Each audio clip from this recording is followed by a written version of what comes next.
it's springtime, and in my mind, that means that it is the perfect time to enjoy some perennial favorites. So this morning, we are starting a brand new 7-part message series based on this wonderful little gem, The 7 Spiritual Laws of Success. Now, actually, the full title is The 7 Spiritual Laws of Success, a practical guide to the fulfillment of your dreams. Woohoo, right? Now, I don't know about you, but whenever I hear the combination of spiritual laws with fulfillment of my dreams, I am in, right? 100%. Anybody else feeling that? I also want you to know it's a bit of a stretch for me. I don't know that I've ever committed to a 7-part series. So this is going to be fun, right? Now, being in 100%, that's not just how I feel today, but it's also how I felt when I first read this book almost 30 years ago, like back in 1994. And I was like, yes, please. Oh, more of that, please. How many of you are familiar with this book? Okay, a few of you. So, yay, you're going to be more familiar now. I mean, I just could not get enough. I was like a sponge. I was just soaking it up. Now, having said all that, if you're not familiar with who Deepak Chopra is, let me just share a little bit with you. He is a prolific writer. He has written or co-written over 90 books, and 20 of those 90 books have reached the New York Times bestseller list.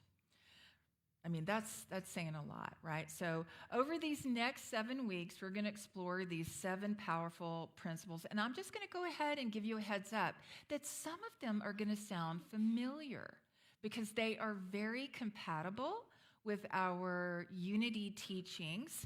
And by that, I mean they're universal, right? So they are available for anybody who's willing to apply them to their lives. Amen? You know, this is why one of the points that Deepak makes actually in the introduction of the book, that it could also be called the 7 spiritual laws of life. Why? Because these are the same principles that nature uses to create anything. For example, when we really understand these laws and apply them, because it only works if you work it. Let's say that together. It only works if you work it. It only works if you actually do it. But when we really understand that these laws are here for us to apply to our lives, anything can be created. The same way that nature created a forest or the galaxy or a star or even, us human beings. And, of course, the fulfillment of our true heart's desire. Make sense? And isn't this fantastic news? I mean, come on now. This is good news. This is very good news. Yes. So Deepak reminds us that when we're talking about success, that it's really important to appreciate that this idea includes good health. It includes energy and enthusiasm for life. Let me hear some enthusiasm. Fulfilling relationships, creative freedom. Thank God for creative freedom. Emotional stability. Have you looked around the world? Emotional stability and a sense of well-being and peace of mind. In other words, success isn't just about your career. It's not just about what you do for a living or how much money you have. Success is actually about true wealth. Now, did you know that the etymology of the word wealth actually comes from the Old English meaning well-being? And it's patterned after health and wholeness. I mean, just let that sink in. The word wealth actually is about well-being. Now, wouldn't it have just been so nice if we'd learned it that way the first time? Wouldn't it? Right? But when you hear that, it makes perfect sense, doesn't it? This is why what you choose to do with your one precious life here, what you choose to do with your life force really matters. What I choose to do with my life really matters. Let's just say that together. What I choose to do with my life really matters. Now, Deepak says that even if you do experience those things, right, like good health and good relationships, creative freedom, emotional stability, a sense of well-being and peace of mind, even if you do experience those things, you will remain unfulfilled unless you nurture the seeds of divinity within you. Let me say that again. You will remain unfulfilled unless you nurture the seeds of divinity that are within you. Isn't that just a beautiful concept, right? And by the way, it doesn't get more unity than that, does it? No. So let's get started. Now, the first of the 7 laws is the law of pure potentiality. Let's just say that together. The law of pure potentiality. Now, this law states that the source of all creation is pure consciousness. In other words, it's the state of being before anything comes into manifestation, before anything is formed into manifestation. Some say it this way. It's when something goes from the unmanifest to the manifest. Now, we're going to unpack all of this, I promise, so don't worry, right? We're going to unpack all of this, but basically, pure potentiality is the state of infinite possibilities. Let's say that together. Infinite possibilities, right? That exist within each and every one of us.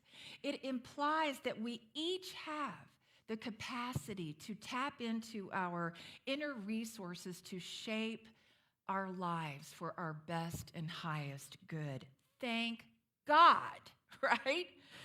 It's how you tap into it that matters. That's the question.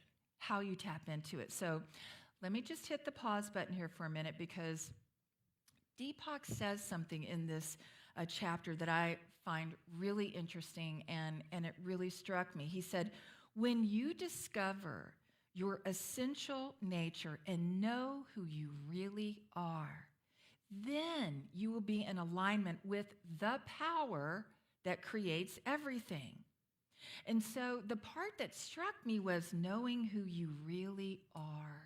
Now, let me ask you, have you ever had anybody say to you, who do you think you are?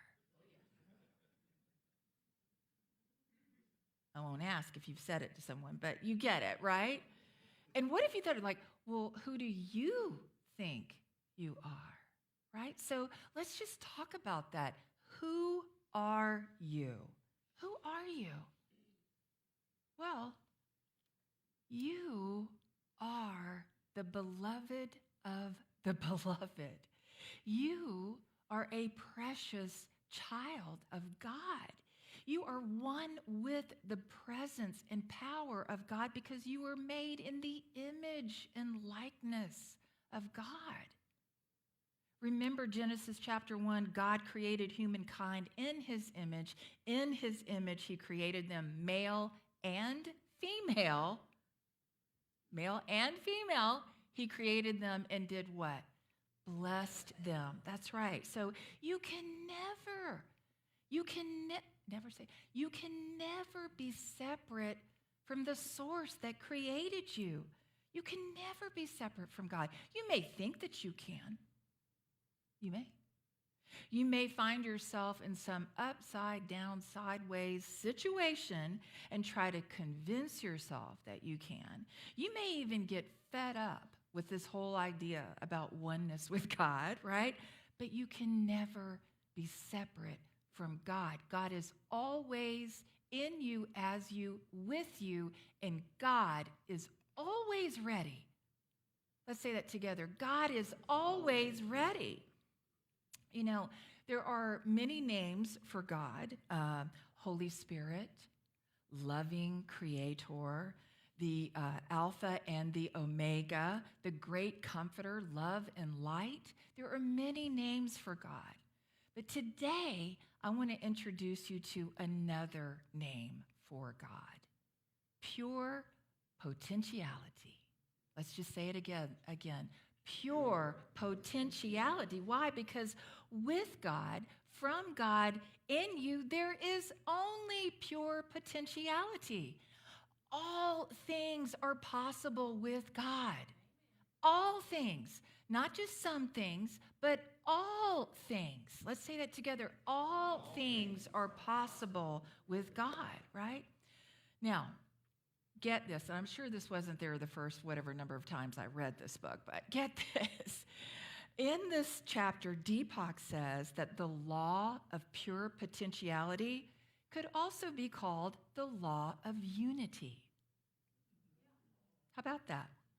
He says this because, simply put, the more you experience unity, the more you experience your oneness with God, your awareness of your oneness with God, with the field of pure potentiality, the more you are going to get right on about the business of nurturing those seeds of divinity that are uniquely within you and only you, so that you can fulfill your true heart's desires. Anybody interested in that? Yes. Okay. So, I have a question for you. Does anybody here watch American Idol? Don't be embarrassed. Okay, so I was a late comer to this show for a few reasons. One, I'm just not a big fan of competition shows, although please know that this does not apply to the Great British Bake Off. It does not. Or the original Japanese version of Iron Chef. Okay, there's a short list. Okay, I'm just not fond of the title American Idol, right? When our grandson Bryce was younger, he would pronounce it without the A. He would just say American Idol, right? And then number 3, in the early days of this show, the judges were mean-spirited, and mostly for ratings, I would suppose. So I'm a late comer to American Idol. And things started to shift for me, though, the year that Carrie Underwood was on. And I picked her as the winner during her audition. Yep. Got right on that roller coaster with her and rode it all the way to the end when she became the next American Idol. Of course, some of the greatest success stories from this show are not always the winners. Isn't that wonderful? Take Jennifer Hudson, for example, who finished in 7th place, right? Who is now the recipient of an EGOT, meaning she has an Emmy, she has a Grammy, she has an Oscar, and she has a Tony, a highly coveted status, by the way, held by few. I think it's like 18. So here's the thing that I've noticed over the years. The network changed. The format of the show changed. The panel of judges changed, thank goodness. Katie, Lionel, and Luke have definitely brought credibility to the show that wasn't there before them. But here's what I've noticed and why I'm talking about American Idol. There is always a moment. There's always a moment when a contestant starts to sing during his or her audition. And by the way, these folks come from all backgrounds, from all walks of life, and there's just no telling what they went through to get into that audition room. Some of their stories are absolutely amazing. And some of them, they're terrified. They do it anyway. Their knees are knocking. They do it anyway. They themselves can hardly believe that they got the invitation into the audition room, right? And in some cases, they didn't even sign themselves up. Somebody else did it for them, like a mother or sister, friend, because they couldn't bring themselves to do that for themselves. But they get into that audition room and they sing their songs. And for some of them, it is a life-changing moment. It is a life-changing moment because the judges see in them what they do not see in themselves. And the judges hear something in them that they can't even really fathom for themselves. So what is it that the judges see? The judges see their pure potential. They see their pure potential. They see diamonds in the rough. They see these individuals truly as the artists that they are, with those little seeds of divinity that are just waiting to be nurtured.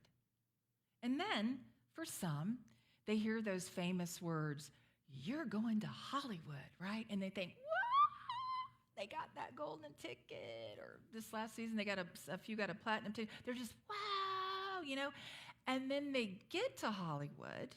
They actually get there, and then it starts to sink in that this journey is really just beginning. And then over the next weeks of grueling performances, in which case, by the way, song choice is always key. I just wish they would make that more known, right? Song choice is always key.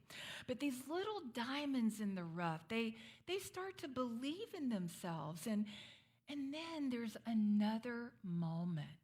There's another moment once they get on a bigger stage and a bigger stage and a bigger stage. And not unlike that moment that happened in their audition, something significant shifts. Something changes, and they are transforming. And for those of us at home watching, you can see it. You can feel it because it is happening right before your very eyes. I mean, I get goosebumps. Sometimes I get teary. It's just so beautiful to think that literally somebody came from obscurity and now their whole life has changed because someone saw their pure potential and then they saw it for themselves. Amen? It's like they finally got to a point where they could tap into their own inner resources and they could get in alignment with those seeds of divinity within them. And at that point, quite honestly, whether they get the votes or not, right? Like whether they win the prize money or not, or whether they become the next American Idol, it's just not as important anymore because now their true potential has gone from the unmanifest to the manifest, and all is in divine order. Now, if you are thinking, what in the world does this have to do with me? Let me assure you, it has everything to do with you. Because regardless of where you are in your life right now, this same principle in how the universe works, how God works, is true for you too. So here's a little quick review. The principles that guide the universe, at least from the unity perspective, are found in the one presence and one power. There is one God, God the good, which is everywhere present. There is no spot where God is not. God is the presence that is never an absence. And this includes the idea of divine intelligence, right? Divine intelligence in terms of the order of things. So, for example, think about how the embryo becomes a baby. Think about how the acorn becomes the oak tree, how the caterpillar becomes the butterfly. There is a divine intelligence, a guidance system that inherently causes these things to unfold. Now, this kind of divine intelligence is very different from our human intelligence, and it's really important to discern the difference. This is why we say things like we are spiritual beings having a human experience. Have you heard that? We are spiritual beings having a human experience. But it is the divine intelligence that intrinsically, that inherently and innately programs the body to work and programs our lives to work. The divine design is there, right? The blueprint is imprinted. The God imprint is there in you, but you have to cooperate. You have to cooperate, right? Like you have to use your divine guidance, your free will, to make the best choices for your life. Now, this is not always easy. I understand that because there are labor pains, right, in giving birth. In order for the acorn to become that beautiful oak tree, it's got to break through that shell, right? And for the caterpillar, you know, that precious little caterpillar's got to be in the goop, right? It's got to be in those imaginal cells so that it can become a butterfly. I love Dr. Maya Angelou said, we delight in the beauty of the butterfly, but rarely admit the changes it has gone through to achieve that beauty. Let me read that again. We delight in the beauty of the butterfly, but rarely admit the changes it has gone through to achieve that beauty. And this is why, of course, this is a practice that seems simple, but it is not always easy. So, at the end of each chapter, Deepak gives us some steps to take to apply this spiritual law. So I want to leave you with this. This is your heart work for this week to apply the law of pure potentiality. Number one, take time each day to be silent. You know, as the psalmist said, be still and know that I am God. Take time each morning, take time each evening. And if you're not into meditation, prayer and meditation, just be quiet. Just be still. Just be silent. There's a Zen proverb, I love this one. It says, you should sit in meditation for 20 minutes a day unless you're too busy, in which case you should sit for an hour. Right. Okay, number two, take time each day to observe nature and to silently really witness that divine intelligence in all of nature that knows exactly what to do. Okay, I saved the best for last. Are you ready?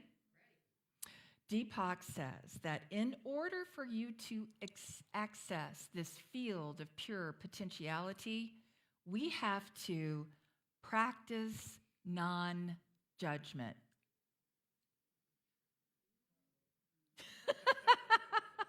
Dun, dun, dun, right? So all day, every day, you're going to say to yourself, I shall judge no one and no thing.